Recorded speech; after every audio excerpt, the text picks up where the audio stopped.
আবার ভিউটা দেখুন খালি। এখন আমি হাঁপিয়ে উঠতে পারিনি। ওই যে দূরে যে ফ্ল্যাগগুলো দেখতে পাওয়া যাচ্ছে ওটা হচ্ছে অত দূর যেতে হবে। মানে আমি এখনো পর্যন্ত সবে একটা পাহাড় উঠলাম। মানে এখানে মনে হয় দুটো পাহাড় উঠতে হয়। মানে একটা যা হোক করে এখন উঠেছি, ওইখান পর্যন্ত যাওয়াটা মানে সিরিয়াসলি আমি বুঝে উঠতে পারছি না যে কী হবে। হর হর মহাদেব, কেমন আছেন সকলে? আশা করি ভালো আছেন। তো আমি রিসেন্টলি নাসিক থেকে ঘুরে এলাম, আর সমস্ত ভিডিওই আমি আপনাদের কাছে পার্ট 1, পার্ট 2, পার্ট 3 করে শেয়ার করব। আপনারা আমার ইউটিউব চ্যানেল আনফিল্টার্ড সুতন্দ্র আর ফেসবুক পেজ সুতন্দ্র বেড়াতে সমস্ত ভিডিও পেয়ে যাবেন। তো আমি আজকে নাসিক মন্দিরে পুজো দিয়ে সিধা বেরিয়ে গিয়েছিলাম অঞ্জনারি হিলসের উদ্দেশ্যে। এই অঞ্জনারি হিলসের উচ্চতা সমুদ্র লেভেল থেকে প্রায় 4264 ফিট। মানে এটাতে ওঠাটা মানে খুব যে সহজকর ব্যাপার সেটা কিন্তু নয়। একমাত্র যারা শারীরিকভাবে ফিট আর যারা একদম ট্র্যাকিংয়ে প্রো ভার্সন যেটা বলা হয়, তারা কিন্তু এটাকে খুব ইজিলি মানে পার করে বেরিয়ে যেতে পারবে। আদারওয়াইজ কিন্তু আমার মতন অবস্থা হবে। এই পাহাড়টির কিন্তু সনাতন ধর্মতে অনেকটাই গুরুত্ব আছে, কারণ অনেকেই মনে করেন এটাকে হনুমানের জন্মস্থান বলে। মানে মাতা অঞ্জনা এই অঞ্জনারীর পবিত্র পাহাড়ের উপরে একটি গুহার মধ্যেই কিন্তু শ্রদ্ধেয় ভগবান হনুমানের জন্ম দিয়েছিলেন, এটা অনেকেই মনে করেন। তবে এটা নিয়ে একটা দ্বিমত আছে, কারণ অনেকেই মনে করে অঞ্জনাদ্রি বলে যে পাহাড়টা আছে কর্ণাটকে, সেখানে হনুমানজির জন্ম হয়েছিল। তো এটা নিয়ে দ্বিমত আছে, থাকবে। কিন্তু সবথেকে বড় বিষয় হলো যে আমি ট্রেকিংটা শুরু করে দিলাম। কতদূর কী করতে পারবো জানি না, তবে উঠেছি কিছুটা রাস্তা, চলতে থাকি যতদূর পর্যন্ত পারবো উঠবো। তারপর না পারলে তো অসম্ভব ব্যাপার, দেখি কি হয়। চেষ্টা করি একদম একবার জয় শ্রীরাম বলে, জয় বজরং বলি, জয় শ্রীরাম। একবার আবার ভিউটা দেখুন খালি। এখন আমি হাঁপিয়ে উঠতে পারিনি, এরকম একটা ব্যাপার। নিচটা পর্যন্ত দেখুন, দেখতে পাচ্ছেন কত নিচে রুমগুলো, দেখুন ঘরগুলো সব কত নিচে। এইখানের পর থেকে রাস্তাতে আর সিঁড়ি নেই, পুরোটাই এরকম প্লেন। খানিকটা দেখতে পাচ্ছি থাকবে হয়তো অল্প অল্প সিঁড়ি, আর এরকম প্লেন কিছু রাস্তা। দেখা যাক কতটা কি করতে পারি। এখানটা এরকম কিছুটা আছে, তারপর এখান থেকে পুরো পাথর পাহাড়, আর এইভাবে রেলিং দিয়ে ঘেরা আছে। পুরো একদম সতর্কতা অবলম্বন করে যেতে হবে, উঁচু নিচু রাস্তা। যদি সমস্তগুলোই সিঁড়ি হতো তাহলে কিন্তু ওঠাটা এতটা কষ্ট হতো না, কিন্তু কিছুটা রাস্তা সমান, কিছুটা রাস্তা ঢালু, কিছুটা রাস্তা এবড়ো খেবড়ো, মানে এইটার জন্যে আরও বেশি কষ্ট হচ্ছে। অনেকটা এসছি, নিচে আর একটা বাচ্চা ছেলে আসছে, সেও কষ্ট করে আসছে। আরে প্রচণ্ড একটা কষ্টের ব্যাপার।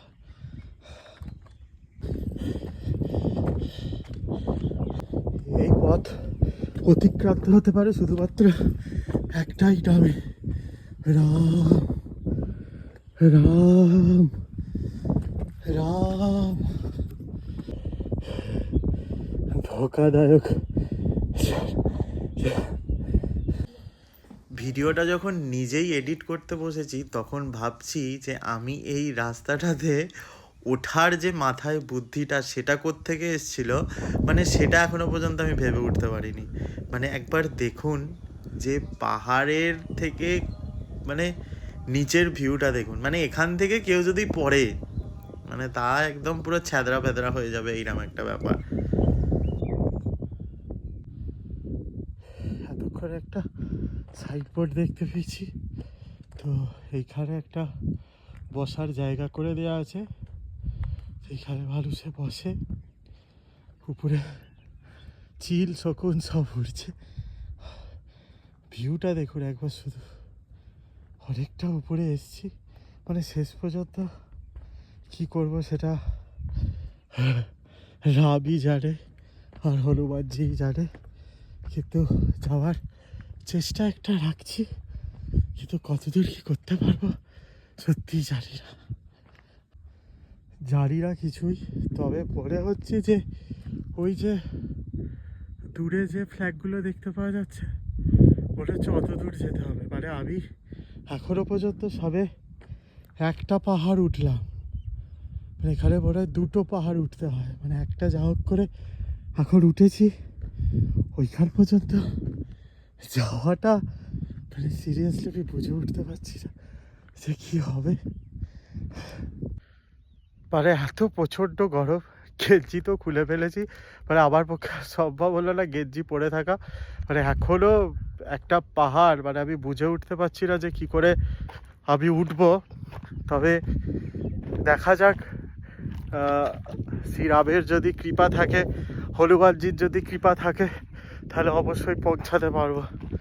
যদি না পৌঁছাতে পারি তাহলে সেটাও জানবো উপরওয়ালার ইচ্ছা, কারণ ওনার ইচ্ছা ছাড়া এই জগৎ সংসারে একটা গাছের পাতা পর্যন্ত পড়ে না। তো সেখানে আবার ওঠাটা না ওঠাটা তো খুবই তুচ্ছ একটা ব্যাপার। রাস্তাটা কিন্তু খুব সুন্দর, মানে দেখতে এত ভালো লাগছে। আর পুরোটাই কিন্তু মানে ওই পাহাড়টাতে যেমন সিঁড়ি করে করে ধাপ করে দেওয়া আছে, এখানটাই কিন্তু রাস্তাটা প্লেন, দেখতে কিন্তু দারুণ লাগছে। ভিউটা দেখো জাস্ট অসাধারণ, মানে চারিদিকে পাহাড়ে ঘেরা, তার মাঝখান দিয়ে উঠে যাচ্ছি, মানে জাস্ট ফাটাফাটি ভিউটা। এতটা উপরে এসে এখানে যে একটা এরকম জলাশয় দেখতে পাবো সেটা কিন্তু ভাবিনি। একটা পাহাড়ের উপর দিয়ে উঠে এসে আর একটা পাহাড় সামনে, মাঝখানে এরকম একটা জলাশয়, মানে উপরে না উঠলে বোঝা যাবে না যে সত্যি উপরে ওঠার পরেও কত কিছু দেখার বাকি আছে। এদিক দিয়ে ভিউটা দেখুন, মন্দির দেখুন কত দূরে, মানে এত জুম করেও থেকে ঠিকভাবে দেখতে পাওয়া যাচ্ছে। সুন্দর লাগছে কিন্তু দেখতে, দেখুন খুব ভালো লাগছে দেখতে। এই পাহাড়ি রাস্তাটাতে আবার পুরোটা এইভাবে সিঁড়ি করে করে উঠে যাচ্ছে, মানে প্লেন জায়গায় হাঁটাটা যতটা না কষ্টের, এই সিঁড়ি দিয়ে ওঠাটা কিন্তু প্রচণ্ড কষ্টের হয়ে যাচ্ছে। উঠে এসছি এতটা, অনেকটাই উঠে এসছি। কি মারাত্মক ভিউটা দেখুন, ব্যাপক লাগছে। এতটা উপরে না এলে বোধ হয় এই যে এতটা সুন্দর জায়গাটা সেটা বোধ হয় বুঝতে পারতাম না। তো প্রচণ্ড সুন্দর কিন্তু, আর বেশি দূর নয়, এসেছি অনেকটাই। এই পথটা অতিক্রান্ত করতে পারলেই মোটামুটি আজকের সফরের একটা পিঠের যাত্রা কমপ্লিট হবে। জয় শ্রীরাম, অবশেষে উঠতে পেরেছি। উঠলাম, পুরোটাই কভার করতে পেরেছি। এটাই একটা ভালো লাগার বিষয় যে পুরোটা কভার করতে পেরেছি। এইবার এইখান থেকে নিচেটা দেখুন, মানে উঠেছি কোথার থেকে তার কোনো ঠিক নেই, মানে নিজেও বুঝতে পারছি না কলকাতা থেকে উঠেছি। ওই রাস্তা দিয়ে দেখুন এখনও কিছু লোক হেঁটে হেঁটে আসছে, ওইটা দিয়ে পুরো ওইখানে গিয়ে পুরো ওইখানে যে কটা ঘর দেখা যাচ্ছে ওইখান থেকে উঠেছি। ওখানেই কিন্তু শেষ নয়, এরপর আরও 1 কিলোমিটার এইরকম সিধা রাস্তাতে হেঁটে যেতে হবে মন্দিরের উদ্দেশ্যে। তো আমি হাঁটা স্টার্ট করেছি, দেখি কতক্ষণে পৌঁছাই। এখানে লেখা আছে হনুমান জন্মস্থান সংস্থা বলে।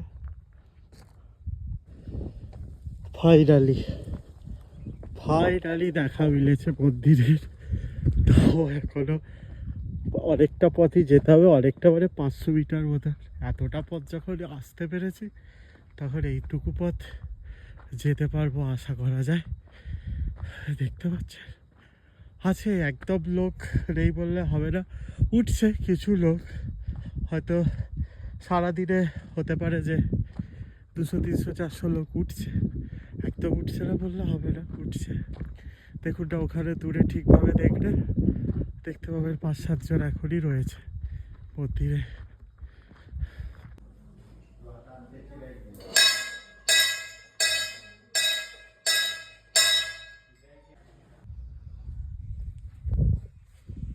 অবশেষে পৌঁছে গেছি। চারিদিকটা একবার দেখে নিই। মানে এতটা যে আমি উঠতে পারবো সেটাই আমি বুঝতে পারিনি। এত কষ্ট করে এত দূরে ওঠাটা কিন্তু সার্থক হয়েছে অবশেষে। মানে মাতা অঞ্জনীর কোলে হনুমানজিকে দেখে কত ভালো লাগছে। এখানের প্রদীপটা দেখুন, মানে এখানে পুজো কিভাবে হয় বুঝতে পারলাম না, এত দূরে কিভাবে পুজো হয় কি হয়, কিন্তু এত দূরে উঠে এসে কিন্তু মনের যে একটা শান্তি সেটা কিন্তু অবশ্যই ছিল। দর্শন সেরে এবার ফেরার পালা, ফিরছি। তো এই ছিল আজকের একটা পার্টির জার্নি। এখন নিচে নামতে কতক্ষণ সময় লাগবে জানি না, মোটামুটি 2 ঘন্টার উপর লেগেছে আমার উঠতে। এরপরে নামতে কতক্ষণ সময় লাগে সেটা নিচে গিয়েই বলছি। কিছু উঠছে আর কিছু নামছে, দেখতে পাচ্ছেন। কিছু লোক উঠছে আর কিছু লোক নামছে। ভিউটা দেখুন একবার, দারুণ। মানে এক কথায় দারুণ, মানে উঠতে পারলে দারুণ, ঠিকভাবে নামতে পারলেও দারুণ। এই পর্যায়ে আমার একটা কিছু বলার আছে, সেটা হচ্ছে যে আমার উঠতে যতটা কষ্ট হয়েছিল, নামতে তার থেকে বেশি ভয় লাগছিল আর কষ্ট হচ্ছিল, কারণ জুতোটা বারবার স্লিপ খেয়ে যাচ্ছিল, যার জন্য কিছুটা রাস্তা আমাকে কিন্তু খালি পায়ে নামতে হয়েছিল, জুতো হাতে নিয়ে আমি নেমেছিলাম। তো যাই হোক, রাস্তায় নামতে নামতে যেটা হয়েছিল, মানে উপরে হনুমানজির দর্শন করে এসে নিচে, মানে এটা আমি এক্সপেক্ট করিনি, কিন্তু আমার খুব ভালো লেগেছিল। দেখতেই পাচ্ছেন যে কিছু বাচ্চা বাচ্চা হনুমান এখানে ঘোরাঘুরি করছিল, তাদেরকে ওখানে বিস্কিট খাইয়ে তারপর নিচে নেমে এসেছিলাম। কিন্তু একটা কথা মাথায় রাখতে হবে যে ওঠাটাও যেমন কষ্টের, নামাটাও কিন্তু কষ্টের। এখানে উঠবো মনে করলেই কিন্তু যে কেউ উঠতে যাবেন না, তাহলে কিন্তু প্রবলেম হয়ে যাবে। মানে আমি যেভাবে উঠেছি, যেভাবে নেমেছি, সেটা একমাত্র ভগবান জানে, আর কেউ নয়। নিচে নেবে তারপর আমরা এই হনুমানজির মন্দিরে যাচ্ছি। এসে গেছি মন্দিরে। উফ, আজকে হ্যাট্রিক টাইপের একটা ঘোরাটা হয়ে গেছে।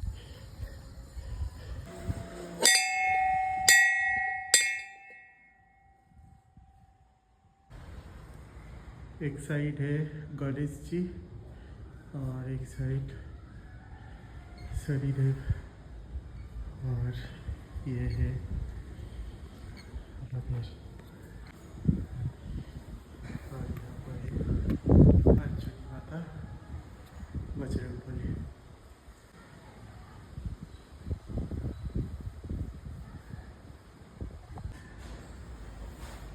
এখানে কিন্তু এখনো ধোঁয়া উঠছে, ভালো করে দেখলে বুঝতে পারবেন যে এখনো কিন্তু এখান থেকে ধোঁয়া বেরোচ্ছে। এই ভিডিওর শেষে আমি একটা কথাই বলতে চাই, যে মনে যদি ইচ্ছা থাকে, ভগবান যদি চায়, অবশ্যই আমরা যেটা করতে চাইছি সেটা কিন্তু করতে পারবো। নাহলে আমার মতন মানুষের এই শরীর নিয়ে উপরে ওঠার কথা ছিল না, কিন্তু আমি উঠতে পেরেছি, আর এটাই আমার সবথেকে বড় পাওয়া। জয় শ্রীরাম।